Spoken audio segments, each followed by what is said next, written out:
que Holanda tem suficiente waarborging. Outra questão que Holanda não pode actuar. Holanda tem artículo 50 de estatuto, tem a caso aqui de reino, caminho que não tem no momento que está necessário, que não pode grijpen, não pode drentar mediante KB. Se você sente que o custo não está bem bom, pero trove eta cai na no que ma bisurato passato diferente com o Holanda.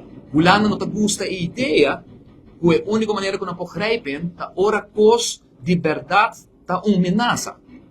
E agora que nós não temos ameaça, nas finanças públicas me se atenção, nas finanças públicas me se regra, nós se regra não nós cumpre com não, pero Holanda mesmo tem artículo 50 de nosso estatuto tinha a possibilidade para actuar, tinha a possibilidade para se você põe finanças por curatela, ou se você bem mediante o KB, pero você não pode entregar de sua própria autonomia de você essa parte mediante o Rijksraad, algo que já acaba de arreglar de seus estatutos.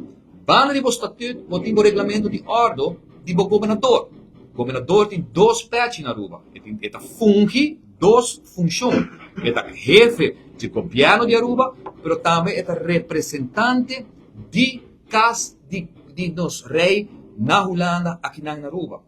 O governador tem dois artículos, se não está errado na minha cabeça, nós temos aqui dentro, dia 5 e 20 ou 21 de regulamento de ouro, e ela passa no passado, que o governador não quer afirmar, não estou de acordo no momento que o senhor Eyman vai ter sua hungerstaking, tal de momento que nós sentimos que o abuso toma lugar, mas o governador se usa o tempo que acaba de vista tendo, não cumpre de minha vista, para ter behoorlijk bestuur, para o que trata uitvoering tipo pressuposto, ela nega de firme, ela manda para vernietiging Holanda tempo aí, que men tem suficiente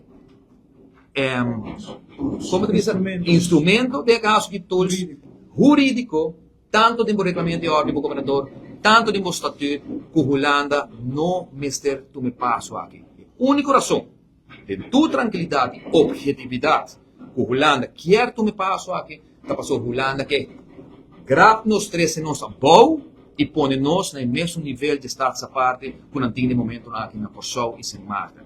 Ora a gente diz assim, pero para que nós perde a autonomia se Corsol tem.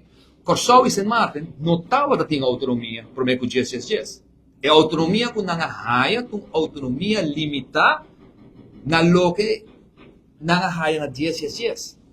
Aruba tem sua autonomia acaba. E agora que está quitando forte a autonomia. Um cenário totalmente diferente for de Corsol e Sint Maarten.